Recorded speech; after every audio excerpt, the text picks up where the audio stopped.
जैसे ही बीजेपी का नाम आया वैसे ही हम उंगली करने लगे। मुझे बताइए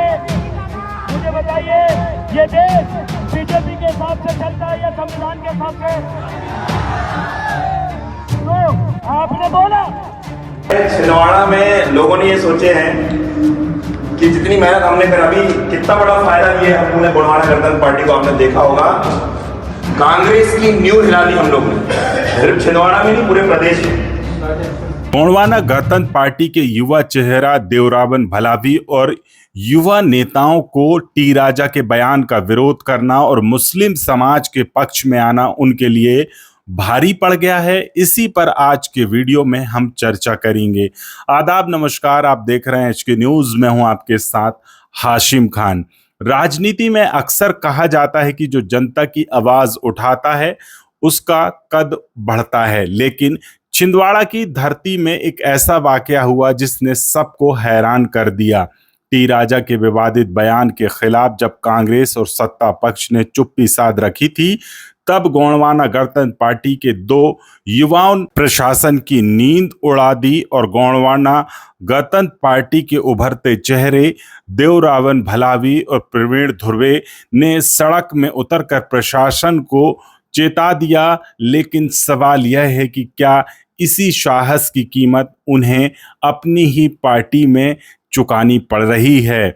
आज बात करें छिंदवाड़ा के उस आंदोलन की जिसने सत्ता के समीकरण बदल दिए। मामला शुरू होता है टी राजा के उस बयान से जिसने मुस्लिम समाज की भावनाओं को आहत किया। छिंदवाड़ा जैसे शांत क्षेत्र में तनाव का माहौल था, लेकिन एक तरफ सत्ता पक्ष खामोश तो दूसरी तरफ मुख्य विपक्षी पार्टी कांग्रेस भी वेट एंड वॉच की स्थिति में थी। ऐसे में गोंडवाना गणतंत्र पार्टी के जिला अध्यक्ष देवरावन भलावी और युवा नेता प्रवीण धुर्वे ने एक ऐसी मिसाल पेश की जिसकी उम्मीद नहीं थी। यह सिर्फ एक प्रदर्शन नहीं था, यह आदिवासी और मुस्लिम समाज के अटूट गठबंधन का प्रदर्शन था। हजारों की संख्या में लोग सड़कों पर उतरे और देवरावन भलावी और प्रवीण धुर्वे के नेतृत्व में हुए इस आंदोलन में न केवल प्रशासन के हाथ पांव फूल गए थे, बल्कि कांग्रेस के उस गढ़ में भी खलबली मच गई थी जहां बरसों से एक ही परिवार और पार्टी का दबदबा रहा है। राजनीतिक पंडितों का मानना है कि इस एकजुटता ने उन लोगों की नींद उड़ा दी थी जो आदिवासी और अल्पसंख्यकों को सिर्फ ना वोट बैंक समझते थे। लेकिन कहानी में मोड़ तब आया जब आंदोलन के कुछ समय बाद ही इन दोनों युवा नेताओं पर पार्टी के भीतर ही कार्रवाई की गाज गिरी। सवाल नंबर 1, क्या ये नेता अपनी ही पार्टी के पुराने चेहरों के लिए खतरा बन गए थे? सवाल नंबर 2, कांग्रेस या सत्ता पक्ष के दबाव में गोंडवाना गणतंत्र पार्टी ने अपने उभरते चेहरों को किनारे किया है? सवाल नंबर 3, क्या मुस्लिम और आदिवासी समाज को एक मंच पर लाना इन युवाओं की सबसे बड़ी गलती बन गई है? आज छिंदवाड़ा के गलियारों में यह चर्चा आम है। देवरावन भलावी और प्रवीण धुर्वे को उनके संघर्ष की सजा मिली है। राजनीतिक जानकारों का कहना है जब कोई युवा नेता स्थापित व्यवस्था को चुनौती देते हैं तो उन्हें रोकने के लिए हर संभव प्रयास किए जाते हैं। गोंडवाना गणतंत्र पार्टी के लिए ये दोनों युवा एक बड़ी ताकत थे, लेकिन उनके खिलाफ हुई कार्रवाई ने पार्टी के कार्यकर्ताओं के बीच भी कई सवाल खड़े कर दिए हैं, जिसके बाद निष्कासन और प्रदेश अध्यक्ष को हटाए जाने की मांग इन युवाओं के द्वारा की गई तो इन्हें निष्कासित करने की भी कार्रवाई की गई, लेकिन शीर्ष नेतृत्व ने उनके निष्कासन को रद्द कर दिया है।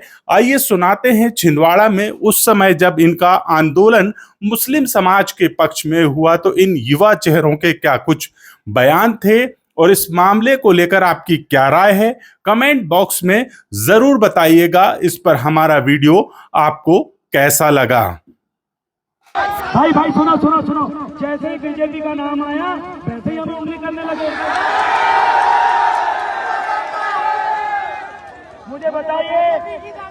मुझे बताइए, ये देश बीजेपी के हिसाब से चलता है या संविधान के हिसाब से?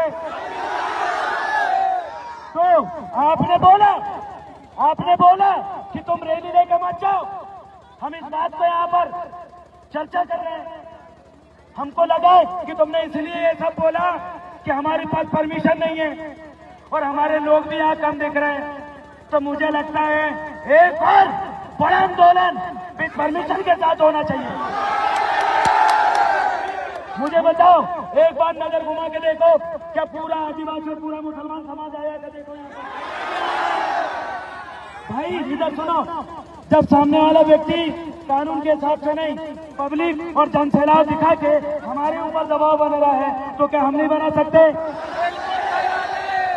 आज हमारी कमजोरी यही है कि हम चंद मुट्ठी भर लोग आए हैं, इसीलिए आज हमें दबाया जा रहा है। लेकिन मुझे आप अभी बताइए, अगर प्रशासन हमें उधर जाने से साफ मना कर दिया, बोलेंगे अगर तुम जाओगे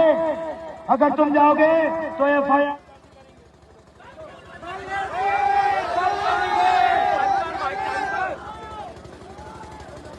अगला बड़ा आंदोलन करने की जरूरत है कि नहीं?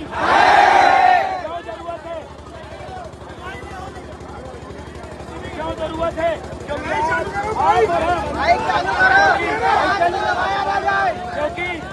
आप और हम मुट्ठी भर लोग आए हैं और मुझे लगता है प्रशासन गाड़ी बनाने को बोल रहा है, उनको बोल दो। बात पुलिस प्रशासन, अरे प्रशासन गाड़ी बढ़ाने को बोल रहा है। गाड़ी में बैठ जाओ, चंद मुट्ठी भर लोग आए हम यहाँ पर। ये लोग बनाने का काम कर रहे हैं, इकट्ठे होने की जरूरत है। हमारी एकता जिंदाबाद, जिंदाबाद जिंदाबाद, मुर्दाबाद मुर्दाबाद मुर्दाबाद मुर्दाबाद मुर्दाबाद। हिंदू मुस्लिम को लड़वाने वालों को गोली मारो सालों को, मुस्लिम को लड़वाने वालों को गोली मारो सालों को। राजा सिंह मुर्दाबाद, मुर्दाबाद मुर्दाबाद, राजा सिंह मुर्दाबाद। मुर्दाबाद मुर्दाबाद। बंद करो, बंद करो, हिंदू मुस्लिम करना बंद करो, बंद करो, बंद करो। गुंडागर्दी नहीं चलेगी, नहीं चलेगी, नहीं चलेगी। राजा मुर्दाबाद, मुर्दाबाद, राजा सिंह मुर्दाबाद, मुर्दाबाद मुर्दाबाद। तो ये बात बोल रहे हैं कि उन्होंने जो मेहमान को यहाँ छिंदवाड़ा में बुलाया था शांति भंग करने के लिए, उन्हें यहाँ आके ऐसा विवादित बयान दिया, हमारे मुस्लिम कौम के दिल को आहत पहुंची है। उनके सम्मान में आज पूरे 45% आदिवासी उनके सम्मान में यहाँ पे आके खड़े हुए हैं। और सिर्फ आदिवासी नहीं, ST SC OBC मूल निवासी हिंदू सभी लोग हमारे जो छिंदवाड़ा की शांति बनाए रखने के लिए आज रैली और विरोध प्रदर्शन किया है। और आने वाले समय में हम चेतावनी भी दी है SDM महोदय को। उन्होंने आज आश्वासन दिया है कि हम जांच करके उनके ऊपर कार्रवाई करवाएंगे। लेकिन अगर कार्रवाई नहीं होती है तो जुम्मे के दिन का हम आज यहाँ से ऐलान करते हैं। अगर कार्रवाई जुम्मे तक नहीं हुई तो पूरा प्रदेश जाम करने का हम यहाँ से फैसला करते हैं। बहुत बहुत धन्यवाद। मैं युवा गणतंत्र पार्टी जिला अध्यक्ष रविंद्र।